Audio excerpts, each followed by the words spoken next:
Çektin? Şerefsiz olur. Ya çekin de reis var. Gel çek. Yine köşeyi yanlayacak. Скажи салам.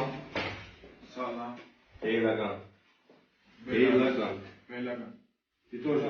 Салам. Бейлаган. Ты тоже. Sadece salam Beylerden. Салам. Salam. Beyлаган. Salam Beylerden. Скажи Бейлаган. Sadece Beylerden. Eşk olsun. Eşk olsun. Eş olsun. Скажи. Eşk olsun. Eşk olsun. Beyлаган. Beyлаган. Eş olsun. Beylerden.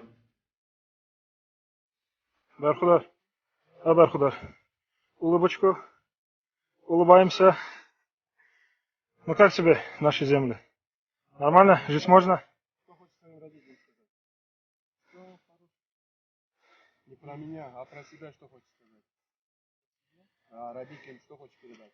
Да. Ну, вот что-нибудь на память, да?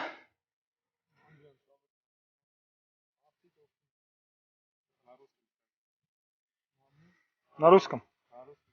Он подумал, ты его сейчас обругал. Мам, все хорошо. Они хорошие люди. Нам помогают. Давай. Увидите скоро. Иншаллах.